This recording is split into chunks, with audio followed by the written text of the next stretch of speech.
bits. Hey everybody, MBG here today with a look at the new White Dwarf. This is issue 38 and has some of the cool new Nurgle models in it. The Maggot Lords are in this one, also a really good paint splatter, and a couple of other little Dark Eldar features and things like that. But obviously the thing everybody wants to see is all the different Maggot Lords. And these things are actually pretty cool looking. I mean, I was looking at them and I'm actually kind of at a loss at how they go together, like interchangeably, like using the same torsos. I mean, you can kind of tell, but the poses they make are really different from each other. So, you know, it's not that static look that we normally see from, you know, one kit making three different things. It's actually pretty different looking. So that's super exciting for, you know, the possibilities for even more dynamic models in the future. Contents wise, like I said, we got the new releases, all that stuff, the three different ones, some new Forge World stuff, which really isn't that new. I mean, it's the Castigator, we've seen that. Some Black Library releases, War Stories, which is just Jeremy Vitok's campfire, super spooky campfire stories, you know, as far as the Imperium goes. And then we've got the rules for the Maggot Lords. Sprues and Glue, which is basically converting over Chaos Warriors to Nurgle, you know, drilling out holes, cutting things, making them look all possessed and rotty and things like that. The Talus Challenge, where they pit three Taluses against different other units to see how well they stack up. Paint splatter article, a couple different things, some weathering, just some different flesh techniques and things like that for like diseased looks and things, and then the Week in White Dwarf. And the preview in the back is basically that there is more Nurgle stuff to come out next week, which I think we all already knew.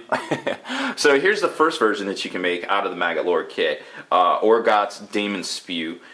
He's pretty cool looking. I mean, I like the whip tongue here. You've got this dynamic look, which almost reminds me of the old dragons that they used to make for Warhammer Fantasy with that classic Trogdor S curve. Trogdor!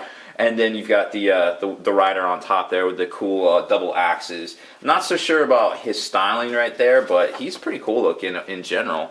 Then we've got Blob Rotspawn, another cool looking one. Not quite, you know, as the same as the other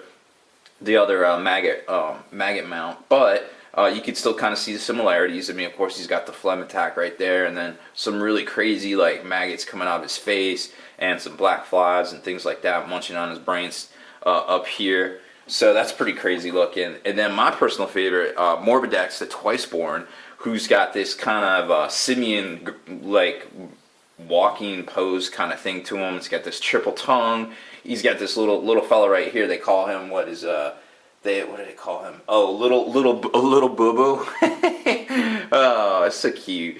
And then you've got him, of course, which he's still human, but he's been gifted by Nurgle with the vestige of him. So pretty cool. I think he's my personal favorite just by looks. I'm not sure about rules wise, but very cool looking. And then we see the three of them together on the tabletop right there. Very similar to the Mortarks of Nagash. We get into the Forge World stuff. Like I said, nothing too crazy new. Some ghost stories, and then the actual rules themselves. So there's the Maggot Lord. The first one, we got Orgots. Then it kicks over to Slob and Morbidex himself. So it doesn't look like Morbidex has too many crazy rules, but still pretty cool nonetheless. I think he's the coolest looking of the three.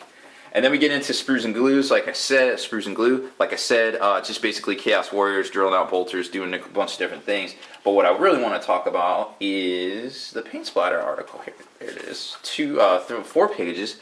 So you got some pretty cool looking stuff like how to do their skin, some different effects. I really like this armor effect right here. It's very hard to do actually. And now with the new Citadel paint range, you've got these 3 colors that really make it easy, and then just some washes and stuff here.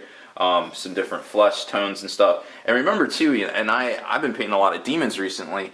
If you're really into doing like demonic horns and tusks and things, it's kind of like a reverse of how you would imagine, you know, something, an actual animal or something being, you know, going from dark to light. You actually go from at the top, you go from dark back down to light at the end. So most of the demon models, if you notice, are actually like that. So that's a good thing to remember. And then a couple of different metal techniques right there. Then it gets into the actual, basically metal and stuff for your rank and file troops, a little bit of Rizza Rust, in there, and then some the oxide. Basically, how to paint. You paint it in at the joints using the what is it? The Nurgle.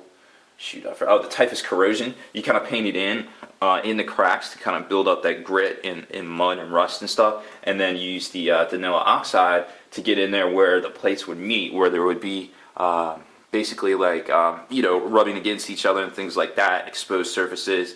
Not really the flat stuff, but where the action is kind of where you see that stuff. And then it gets into painting like armors. Just kind of disease looks to different things. It looks pretty easy. So if you're gonna play Nurgle, you're gonna want your rank and file troops to kind of look like this, and that's pretty much it. Then gets into the back here, gives a little preview.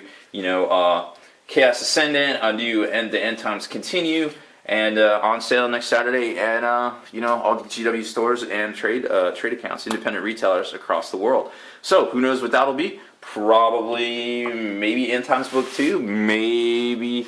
A new big model. Who knows? But it's definitely exciting because these these models are really cool. I can't wait to see if we get more Chaos stuff or if they switch over to Blood Angels or Necrons or something like that. But all in all, pretty good issue. Definitely pick it up if you're into any of this, this Nurgle stuff here, or just kind of getting up your painting repertoire, because these tips in this book are actually very good. So you definitely want to pick something up like this, and just so you have it for later reference. So that's it for this one, guys. Make sure you stay in the trenches, subscribe to this YouTube channel, check out the blog, spikybitsblog.com, and listen to our podcast, forgenarrative.com.